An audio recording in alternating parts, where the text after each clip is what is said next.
தொகுதியினுடைய நிறைவு நாள் பிரச்சாரம் இன்று இருசக்கர வாகன பேரணியுடன் துவங்குகிறது. அதனை அன்பு சகோதரர் முன்னாள் மாநில தலைவர் திரு அண்ணாமலை அவர்கள் துவக்கி வைக்கிறார்.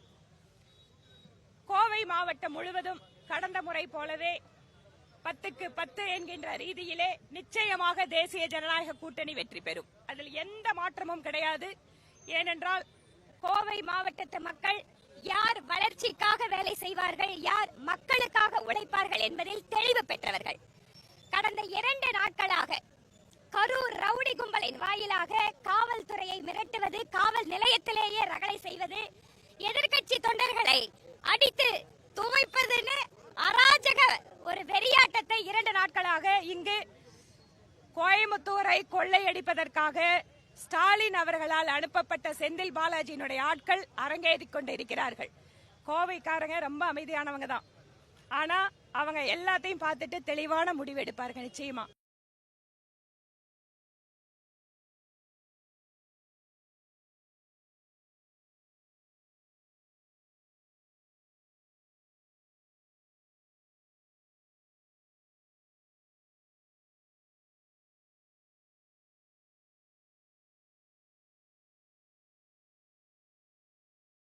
அதனால் 2500 ரூபாய், ஒரு சில தொகுதியில, தெற்கு தொகுதியில 5000 ரூபாய்.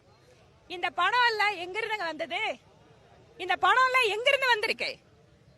டாஸ்மாக்ல அடிச்ச ஆயிரக்கணக்கான கோடி ரூபாய் கொள்ள, காவிரி மணலை வித்து மணல் மாஃபியா மூலமா ஆயிரக்கணக்கான கோடி ரூபாய் கொள்ள, இதை எல்லாத்தையும் முடிச்சுட்டு கோயம்புத்தூர் வேகமாக வளர்ந்து வருகின்ற நகரம்.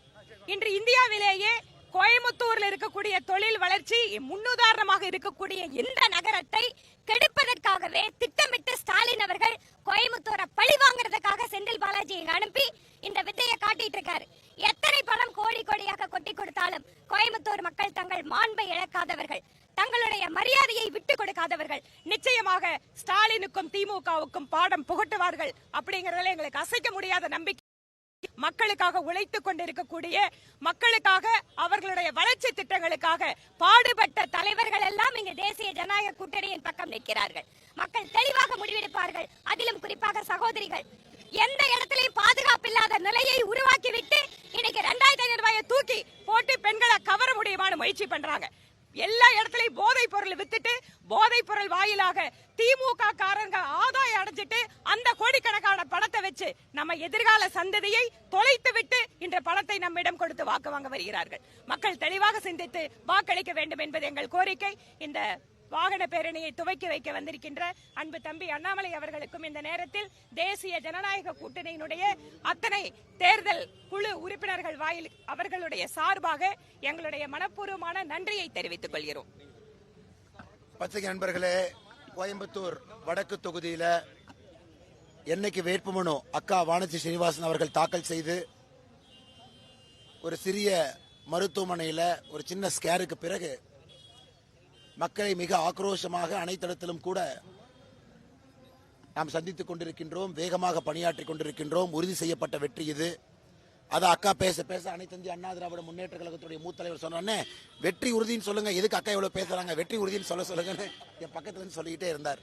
அதனால் அருமை சொந்தங்களே, அக்கா சொன்னது போல கோயம்புத்தூர்ல ஒரு காவல் நிலையத்தை பூட்ட வேண்டிய நிர்பந்தம், ராமநாதபுரம் D1 காவல் நிலையம், அதையெல்லாம் மக்கள் பார்த்து கொண்டிருக்கின்றார்கள். இன்று நிறைவு நாள். கடுமையாக நம்முடைய தொண்டர்கள் உழைத்திருக்கின்றார்கள், தலைவர்கள் உழைத்திருக்கின்றார்கள்.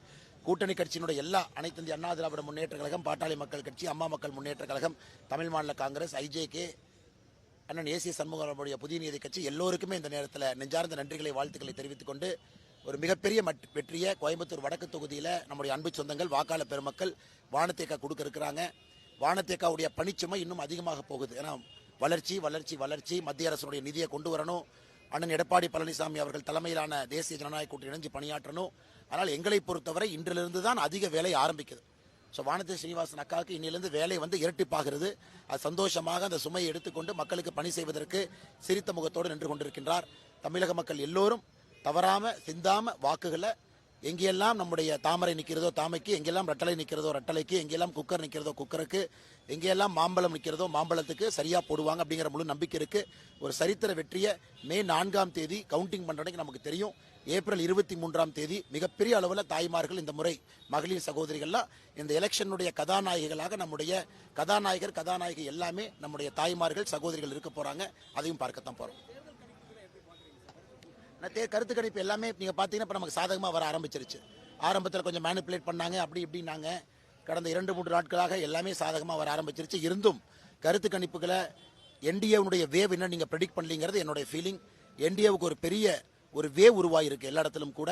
அதனால் கருத்து கணிப்புகள் ஒரு ட்ரெண்ட், ஒரு டைரக்ஷன், என்டிஏ மேல போகுது, ஹாஃப் ஏ மார்க்கை நோக்கி போகுது, கிராஸ் பண்ணிருச்சுன்னு தான் சொல்றீங்க.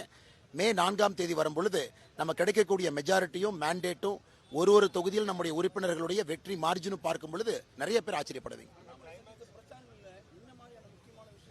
மக்கள் ஜெனரலா அக்கா சொன்னாங்க, சட்டம் ஒழுங்கு, கஞ்சா புழக்க வழக்கம், ஒரு அமைதியான தமிழ்நாடு, எல்லோரும் இன்புற்று இருந்து வளர்ச்சியை மட்டும் நோக்கமாக கொண்டிருக்கக்கூடிய தமிழ்நாடு, மத்திய அரசோடு இணக்கமாக இருந்து மத்திய அரசுடைய நிதியெல்லாம் முறையாக பயன்படுத்தக்கூடிய தமிழ்நாடு வேண்டும் என்று மக்கள் நினைக்கின்றார்கள். அதன் மே 4க்கு பிறகு அண்ணன் எடப்பாடி பழனிசாமி அவர்கள் தலைமையிலான தேசிய ஜனநாயக கூட்டணி அதை நாங்கள் பூர்த்தி செய்வோம். நன்றிங்கண்ணா.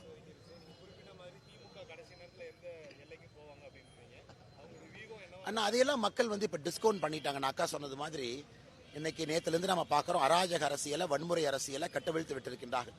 ஒரு காவல் நிலையத்தை கோயம்புத்தூர்ல பூட்ட வேண்டிய நிர்பந்தம் காவல்துறைக்கு. கிட்டத்தட்ட 500 பேர் சேர்ந்து மாபு காவல் நிலையத்துக்குள்ள போகும்போது பூட்டி வச்சிருந்தாங்க, பூட்டு போட்டு. அதையெல்லாம் மக்கள் பார்த்து கொண்டிருக்கின்றார்கள். மக்கள் எப்பவுமே எதுல பேசுவாங்கன்னா வாக்குப்பெட்டியில பேசுவாங்க.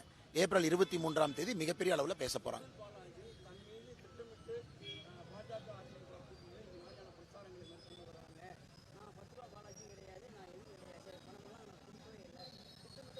ஆனா செந்தில் பாலாஜி எப்ப நான் தப்பு பண்ணிருக்கேன்னு எப்ப ஒத்துக்கிட்டாருன்னா, டிரான்ஸ்ஃபார்மர் ஸ்கேம் இல்ல, புல்லால் சிறை இல்ல, கேஷ் ஃபார் ஜாப் ஸ்கேம் இல்ல, அவர் செய்திருக்கக்கூடிய எந்த தப்ப அவர் ஒத்துக்கிறாரு. எப்பவுமே ஒத்துக்க மாட்டார். காந்தியவாதி மாதிரி பேசுவாரு, நாளானிக்கு வரைக்கும் காந்தியவாதி மாதிரி தான் இருப்பாரு. ஏப்ரல் 23 மக்கள் அவருடைய முகத்திரையை கிழிப்பார்கள். நன்றிங்கண்ணா. ஆனா எலெக்ஷன் கமிஷன் ஸ்ட்ராங்கா இருக்கணுங்கண்ணா. நம்ம எல்லாருமே நேற்று அம்மன் கே அர்ஜுனன் அவர்கள் கூட எலெக்ஷன் கமிஷனுக்கு ஒரு கம்ப்ளைண்ட் கொடுத்திருக்காங்க, வேலுமணி என்ன கொடுத்திருக்காங்க, வானத்தேக்க கண்டினியூஸா பிரஸ் பாக்குறாங்க. தேர்தல் ஆணையம் இன்னும் கிரவுண்ட் லெவல் மைக்ரோ அப்சர்வரை போட்டு இன்னும் கடினமாக இன்னைக்கு நாளைக்கு அந்த பணியை செய்ய வேண்டும் என்று வாக்காளர் எதிர்பார்க்கறாங்க, மக்கள் எதிர்பார்க்கறாங்க. இத்தனை பேர் இங்கே ஊடுருவாங்கன்னா அவங்க எல்லாத்தையும் இந்த எலெக்ஷன் இந்த தொகுதி விட்டு வெளியெடுப்புற கலெக்டருக்கு பர்மிஷன் இருக்கு, டிஸ்ட்ரிக்ட் எலெக்ஷன் ஆஃபீஸருக்கு அதிகாரம் இருக்கு. அதை அவங்க பயன்படுத்தி தேவையில்லாத ஆனால் எவ்வளவு கொடுத்தாலும் சரிங்க. நான் தான் ஏற்கனவே சொன்னது போல வேட்புமனு என்னைக்கு வானதி ஸ்ரீனிவாசன் அக்கா அவர்கள் தாக்கல் செய்தார்களோ அன்னைக்கு வெற்றி உறுதி. அதனால தான் அவங்க தோல்வி பயத்தில் 1000, 2000, 3000, 5000 இந்த கோயம்புத்தூர் வடக்கு தொகுதிக்கு நாளைக்கு 5000 கொடுத்தாலும் ஆச்சரியப்படுறதுக்கு இல்லை. என்ன கொடுத்தாலும் அது இந்த தேர்தலை பாதிக்காது என்பது உங்களுக்கும் தெரியும், எனக்கும் தெரியும். வாங்க அக்கா வாங்க.